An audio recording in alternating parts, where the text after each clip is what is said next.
Thanks for having you. You're so good.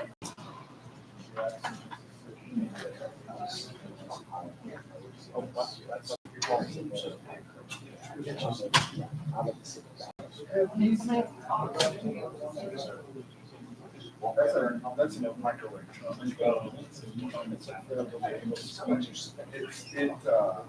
It's on the road. It goes out every day. Is she around still?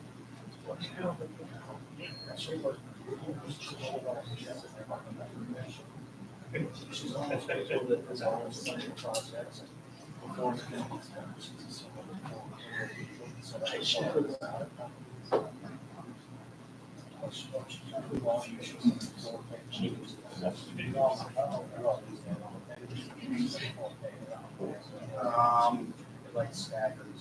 Adobe does our laptops can't do 4K. We get new laptops in a couple of weeks though.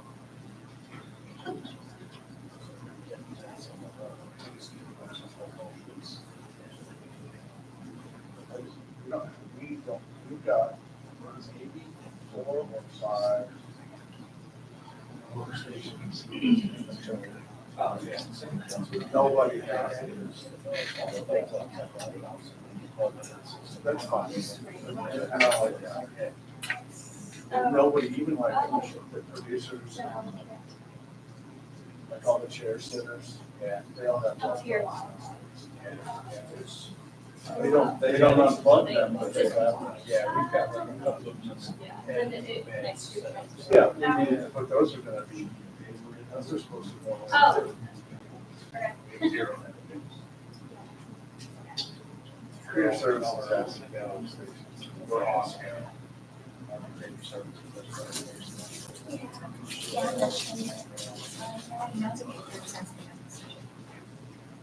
Yeah, we all need to switch. Like, data, everything else that's out there.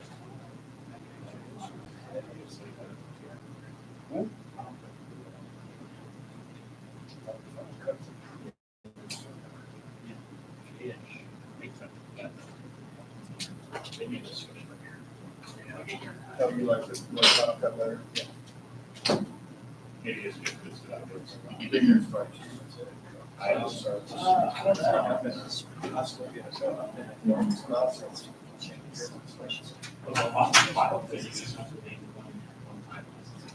Yeah, Creative Cloud, if you want a full suite, it's like $50. Yeah, it is. So it's pretty bare bones. It's like, yeah, because all I carry is still published. That's what you said. Because I was on the original clouds.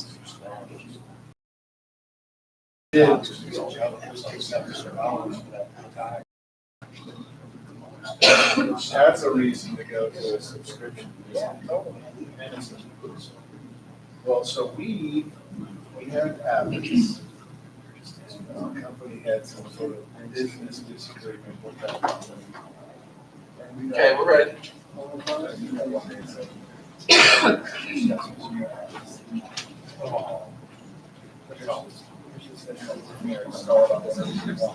Figure it out. We did it for free in like 5 years.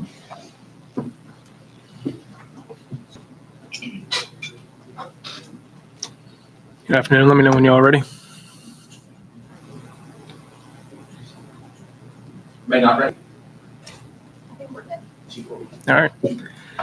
Good afternoon. Thank you for joining us for our bi-weekly press briefing. I want to start off by recognizing Officer Phipps, who died tragically in the line of duty as a deputy sheriff in Grayson County. Previously served with Louisville Metro Police, and it's important that we recognize his sacrifice. There are many people within LMPD that worked with him and know him, and are, they're upset by his loss. Anytime a police officer dies in the line of duty, I think it's another one of those moments for us, regardless of whether we know the officer, friends with the officer, or if it's someone we never met.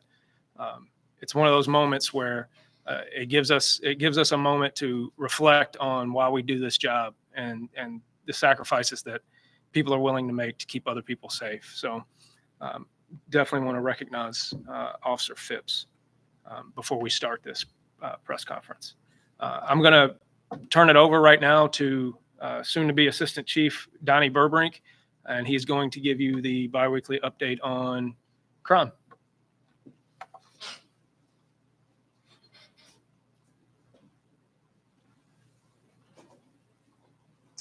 Good afternoon.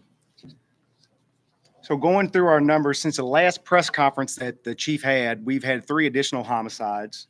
We're up about 7% for homicides for the year. As far as our non-fatal shootings, we went up 13 from the last press conference, but we're down almost 10% with our non-fatal shootings. Our robberies, we're down significantly in robberies. We're down 36% in robberies. Now, I know the last press conference we had, it said robberies, carjackings. These are robbery numbers only. Our carjacking numbers, though, we're at 114 for this year as opposed to 108 from last year. So we're up about 5% on carjackings from this time last year. However, you take all those numbers and you put them in the add them all together, we're down about 6% on all these violent crimes for the city this year. Now, I know last week somebody asked about stolen vehicles. With stolen vehicles, we've actually had 4,093 stolen or attempted stolen vehicles in the city for this year, as opposed to last year when we had 4,852. So we're down about 16% on our stolen vehicles.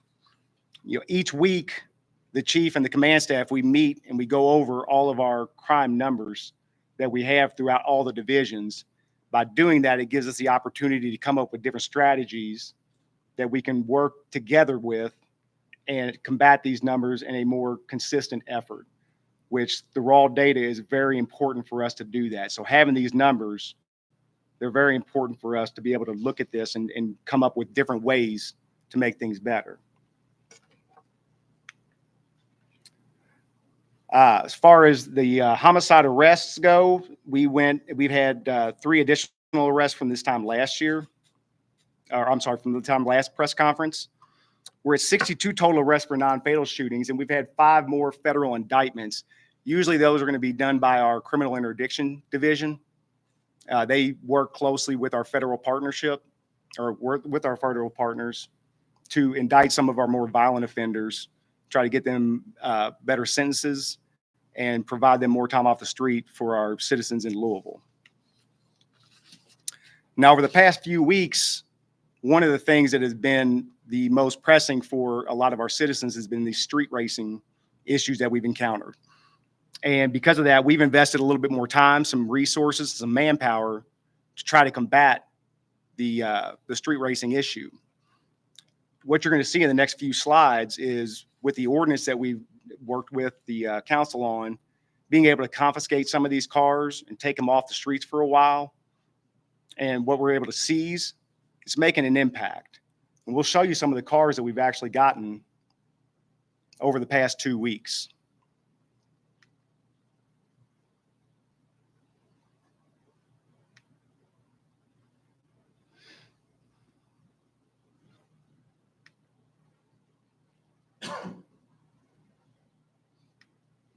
And I'm gonna be honest, I probably couldn't afford most of those cars in there, so they're pretty nice cars. What I'll say is that we've had 20 plus citations issued and 20 plus cars seized due to the ordinance. This is making a major impact. As you can see, this year alone, we've already had 59 cars seized or cited under this ordinance. We've also, since we've actually started doing this, we've had 122. It's starting to make an impact. We're going to see the dividends pay off on this. And I'm excited about how it's going to turn about for us.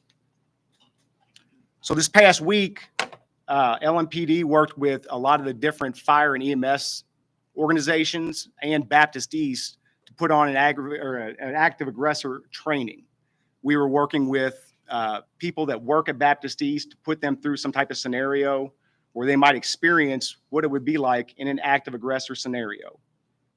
By doing that, it helps us improve our response, how we deal with the problem, but working with EMS and fire, because it's not over once the aggressor is done. We have casualties. We have to go work with the EMS and fire to get as much assistance to the victims as we possibly can. This was actually brought up by Baptist East. They're the one that contacted us to put on the training. So I asked Brian Salee, who is the Director of Security Services for Baptist East in Louisville and LaGrange, to come and talk about the training that we had this past Monday. Brian?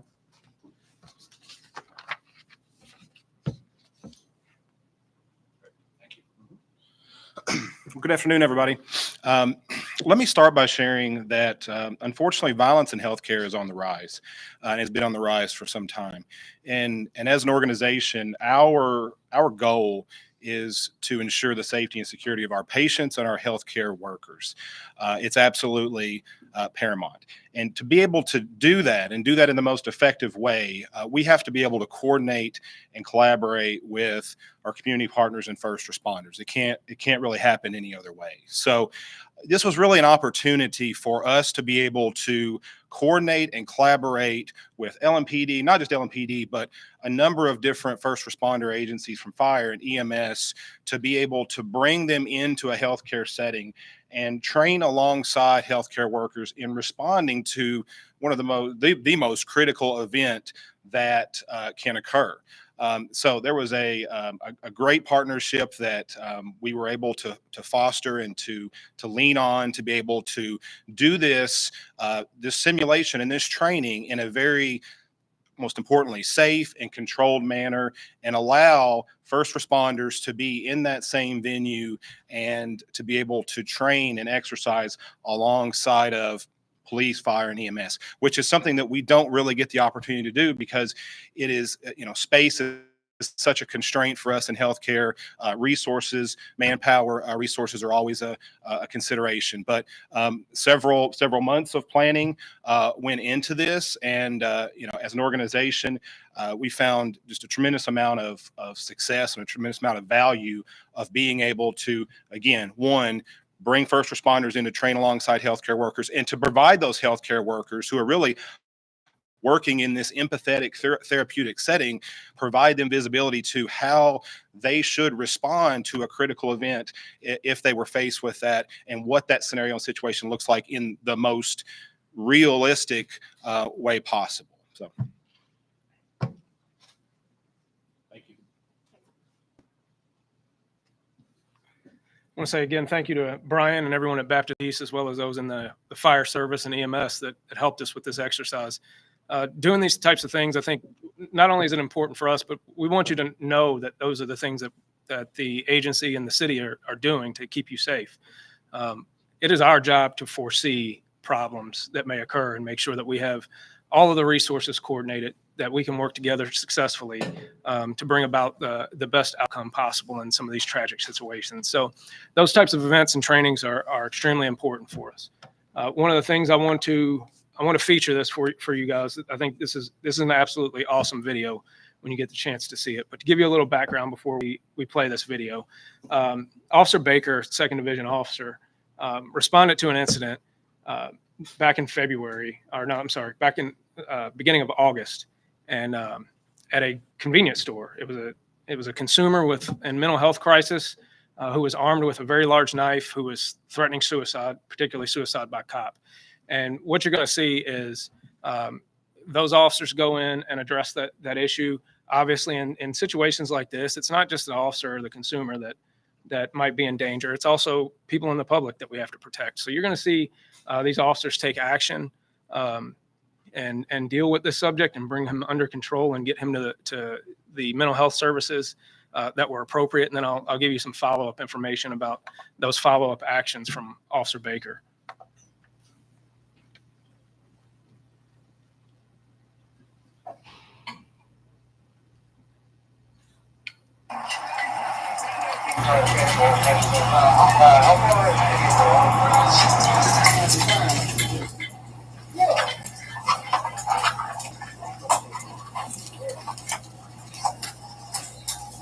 Whoa. Hey, back up. Back up.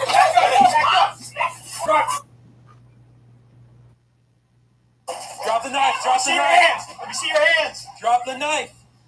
Drop it. Get out of the store, everybody. Out of the store. Just drop it. Hey, man. Stop walking towards me. Hey, he dropped it. He dropped it. He dropped it. Hands in the air. Hands in the air. Shoot me, bro. Shoot. No, hands in the air. Shoot me. Oh. Taser. Hands behind your back. No, we're parked down at the end over here.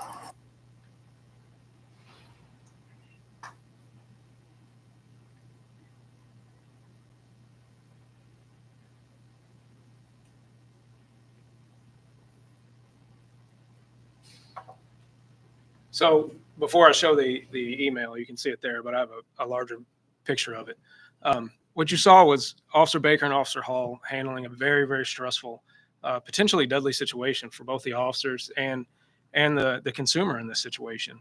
And they coordinated between themselves and gave clear commands. And fortunately for all involved, this subject complied with the officers to an extent and dropped the knife, and they were able to take him into custody after deploying their tasers to make sure that he didn't pick that knife back up as they approached him, and it would turn into a different situation. But this man was so happy that Officer Baker sat with him for almost an hour and had a conversation with him and listened to him and showed that level of compassion. And so when we talk about the job of a police officer, in the course of just a couple of minutes, Officer Baker and Hall went from dealing with a deadly force situation to embracing the humanity of a person who was trying to commit suicide by cop, who tried to force them to kill him. That is an absolutely amazing thing. And I want to point out that this is the type of work that happens every day by LMPD officers. When I spoke to Officer Baker about it and told him he did a good job, he said, I was just doing my job. Well, you know, you're doing your job a lot better than a lot of us. And I can't say that I would have handled this situation as good as he did. So we're really proud of that, but I wanted to show that because I think it's an absolutely great example of the type of work that goes on within this city every day. And so wanted to recognize Officer Baker and Officer Hall for that. And then some of the events that are coming up this in the next couple of weeks is the mayor's having a community gathering at Americana Community Center on the 24th that we'd like to welcome everyone out to. You can interact with both people, members of LMPD and the executive staff, as well as from the mayor's office. And then there's a town hall that the Commonwealth Attorney is putting on that I will take part in on the 26th at 6:30. And that's an opportunity for us to interact and answer questions from the community. So I'd like to invite people out to that as well. Bourbon and Beyond and Louder Than Life, of course, are two of our biggest events that we have in Louisville, two of those concerts. Absolutely amazing events. They're part of what makes Louisville great. But just know that one, we want you to be safe when you attend those events. It's going to be warm this next weekend, so be careful. Make sure you hydrate with clear liquids also, so that we don't have to take you to the hospital and take care of you in another way. Go out there and have fun. Don't drink and drive. Uber is available. Make sure you look out for each other that way. Don't let your friends drink and drive. We want everybody to have a good time and make sure everybody gets home safely. And then obviously next Friday, there's a little event that we'll be participating in. If y'all want to come and talk about that too, where we get to honor some of our LMPD officers that are going to be moving up in rank. So from here, I'll turn it over to you all and take questions. Regarding the video you just showed us, recently there was Eaglewood Drive where there was a situation with a man in a mental health crisis. What differed between the approach in this situation to that one that you feel maybe could have changed circumstances at Eaglewood Drive, or just was a different approach your officers took? Well, I think you see the approach that officers took between this situation and Eaglewood Drive were very similar, right? We have to both address the immediate threat that's in front of us. So a person with a knife, we have to give them commands of what we want them to do. So give clear instructions, and you want to start a dialogue with that person in those situations. So what you saw in Eaglewood Drive was actually even more so of some of the things that we're trying to push officers to do, and starting that dialogue and trying to interact with those people and see how can we connect with you in a way that's going to de-escalate this situation for the best outcome. Unfortunately, in these situations, in all situations that require use of force, the person involved has the majority of the say and the control over these situations. We're just trying to influence the outcome through our tactics, through our communication. And so that ultimately is the difference, is what the suspect's behavior is going to dictate to us. That being said, those are both opportunities for us to examine and learn, both from the things that we did well, as well as the things that we can improve. And we are making sure through our performance review board and some other processes that we learn those lessons, both the things we did well and things we need to work on that might have changed the outcome on Eaglewood Drive in a different way. You mentioned car thefts, things like that. I believe I spoke with you guys a few weeks back just about this time last year, Kias and Hyundais, those were the big cars taken, but those numbers are significantly down, I think, right now. So the question being, you recognize the Kias and Hyundais, and what accounts for that, as well as where does that have those exact numbers in front of me? We might be able to get that to you on the Kias and Hyundais. But yes, it has dropped. And I think a lot of that accounts to the TikTok generation. They kind of maybe hopefully got tired of it a little bit, but there's also been education efforts by you all, by us, about people not leaving their keys in their car, simple things like that, as well as we've pushed out a lot of those safety locks and things like that. We've handed out hundreds and hundreds of those, as well as Kia and Hyundai have also been trying to put out software updates and things like that make their cars more difficult to steal. I know there was some talk about some legal action against Kia and Hyundai for creating some circumstances in the way that they build the cars that make it easy to steal. I don't know where that stands. Hopefully that's successful, but hopefully the trend continues down and we can keep the problem at bay. In regards to street racing, going from Labor Day weekend to now, we've seen a very big shift in just response. What's changed between the big event that happened over Labor Day weekend to the separate events you guys are responding to now? So what's changed between the events Labor Day weekend and now, and then we have this response out there? Part of it is just planning. So when we have intelligence, we act on it. And so that's part of what we had this past weekend, is we had some information that we could have problems related to this. So we put manpower together specifically to deal with that problem.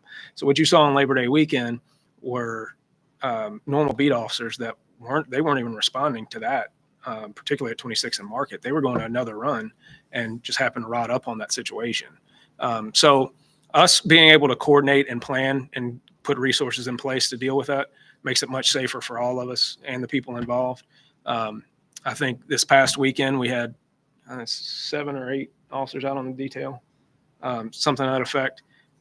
And they not only seized several cars then, but they have seized multiple cars since then that they followed up on and been able to track down and tow. I think there's a video of some of the cars getting towed out of a Kroger parking lot. And so we're going to continue to do that. And one of two things is going to happen. They're going to change their behavior, or they're going to spend a whole lot buying new cars because we're going to keep taking them. And we're working on some new tactics to deal with it too. I know one of our state legislators is also working on some legislation to make it a little bit the penalties a little tougher. So hopefully we get some support from the state on that as well. But I think between our shifts in tactics and planning, I think we're going to cut this off. It's not going to be tolerated here. I know now it's actionable intelligence is what you're acting upon whenever you get these tips, these things that are coming in based off of how you're surveilling the situation, how you're surveilling this specific issue. Was there no actionable intelligence to take action on Labor Day weekend? So what it is about, it's about filling those gaps, figuring out where that gap was created between the intel that came in and our response to it. And so that's part of a process of making sure that the right information is getting to the right places. So we did hear some chatter prior to Labor Day weekend. But to your point, was it actionable intel or not? We deemed at the time that it wasn't. We clearly should have acted on that ahead of time and been more prepared.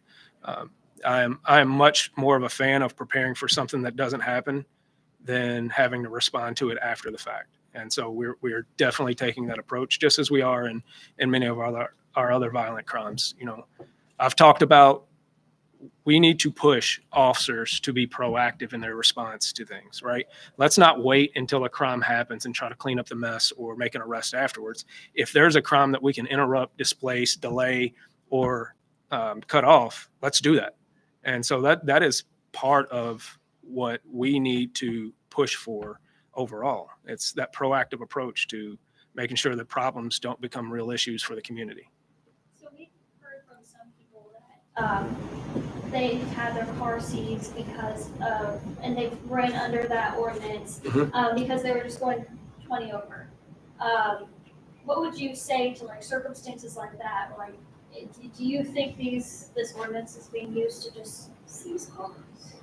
No, and honestly, I don't know. Somebody going 20 over as part of a street racing thing and blocking traffic and things like that, that's fine. You can have your day in court. Don't participate in it at all. We can seize your car just for sitting there parked and blocking traffic. So if you're participating in this, I don't care if you're going 100 or if you're going 0, we're going to take your car. And understand about the seizure of the car. We don't benefit from this. We don't get extra money. We don't, the car turned over to be the property of LMPD in these situations. These cars sit because the people involved have shown that they cannot behave appropriately and keep the public safe. So the specific case you're talking about, I don't know, but I can tell you that it doesn't matter how fast somebody's going if they're participating in this type of thing, right? Can you confirm the number of arrests in relation to the Labor Day street racing, and are you able to like share identifications at this time? The number of arrests related to it, we can get that followed up. I had a preliminary number, but I don't want to give you the wrong number. So, but we can make sure that we get that to you. We're looking at violent crime stats. I know we went over those numbers at the beginning. Homicide rate obviously up. We're approaching COVID era numbers there with the homicide rate specifically. We've seen a lot of people talking, a lot of viewers submitting emails and comments about, you know, street racing specifically. There's been a big focus on that and the arrest and the response lately. A lot of push from LMPD on the response there. How would you respond to people who are, you know, maybe being critical of how are there's so much action taken on the street, takeover side of things, but where is that happening with the violent crime rates happening? Yeah, and I will tell you, if I would love to be able to have that type of presence everywhere, right? We have to act on intelligence. If I had intelligence that said somebody was going to be killed at such and such location, we would have hundreds of officers there, right, to make sure that doesn't happen. But don't think that because you see a visible presence responding to a specific type of incident, that means that we're taking our attention off the other thing. Obviously, what we're doing has to improve. The homicide numbers are outrageous and they're unacceptable. And I don't want to recreate a norm. Obviously, what has happened post-COVID or post-2020 and what has become unfortunately, the norm in our numbers in homicides and shootings is unacceptable. So I don't want to get to where we go back down to 100 plus homicides and we're like, yay, we did something great. I want to get back down to where we had 49 and 55 homicides. While that's still too many, that's where our norm should be. And as a community, we should not accept at all these level of homicides. And so don't think that just because you're not seeing the visual presence, that we are not addressing those issues. That's part of the reason why I put up the indictment numbers. Those are violent people. These aren't your first time drug offenders that we're indicting. These are people that have carried guns, that have used guns and continue to do so. And that's why they're going to go to the federal penitentiary. And so we're trying to make sure that we target the most violent individuals and get them off the street. Are there other aspects of addressing violent crime that we need to do and we need to do better? 100%.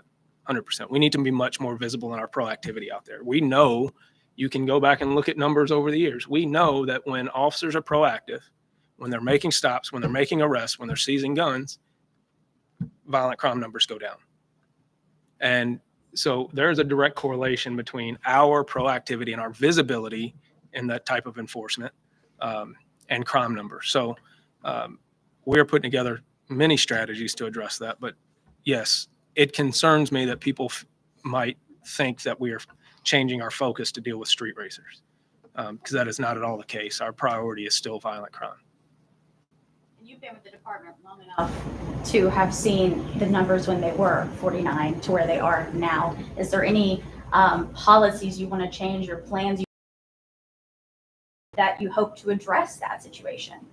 Absolutely. I mean, like I said, we are in a different era of policing than we were when we were all cops on the street. And some of the things that have changed are absolutely for the better. I think the average cop riding the beat today is way better, smarter than we ever thought about being. Probably show a little bit more compassion than some of us did. But there were some things that worked, and we locked up a lot of bad people. And bad people knew that if I stand on the corner with a gun in my pocket, there's a decent chance LMPD is going to be after me. And criminals need to have the fear that LMPD is right around the corner and is about to get you. And so that's part of what we have to focus on is we need to go out there and proactively police and be aggressive in our enforcement strategies. We do.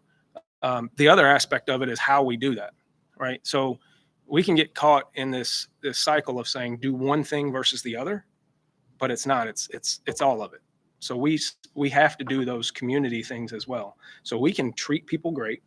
We can build relationships with the community. We can make sure that you, who live in a neighborhood where you feel like you're victimized by violent crime every day, knows that the police are here to take care of you. We can do that without violating rights and still keep you safe at the same time. So it's a combination of things, and that's part of what you've heard me talk about, that we're going to roll out a crime strategy that's in conjunction with a community safety plan by the mayor's office.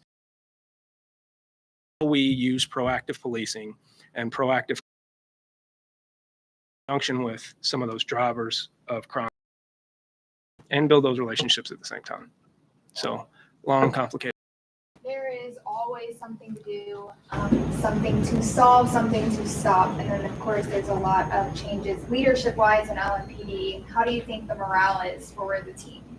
I feel like we're in a really good place within LMPD. I think I get the feeling that people are excited about what's going on right now. The command staff that we've assembled, they know the task. They know it's a big job ahead of them.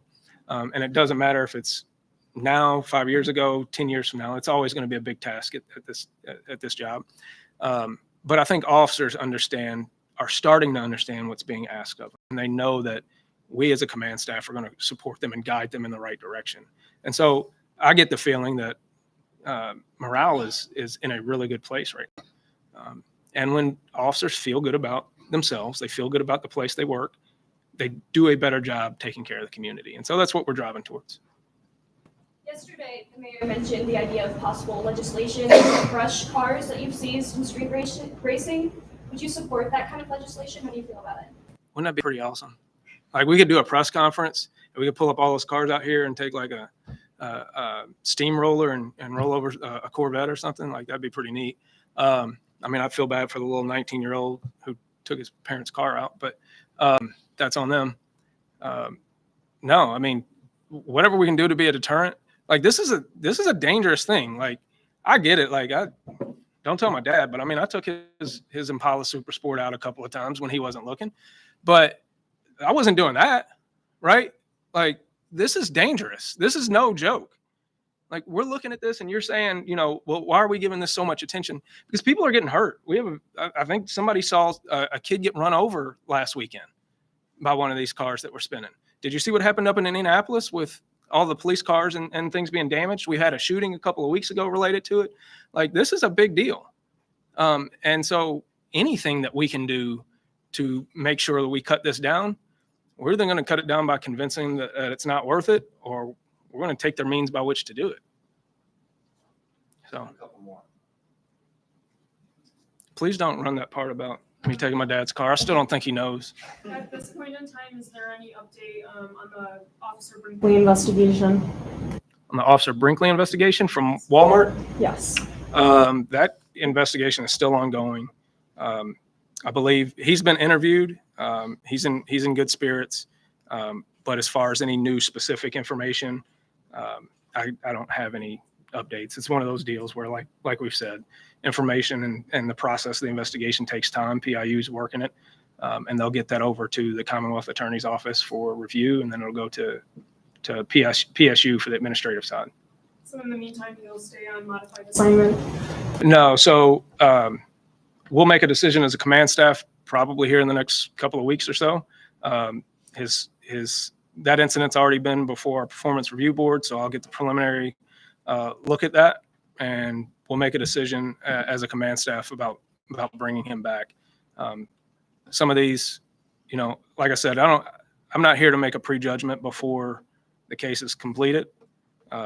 But there's nothing in that case that I've seen so far and in the video that, you've all seen that would lead me to believe that he doesn't need to go back to the street and continue doing the good work he did.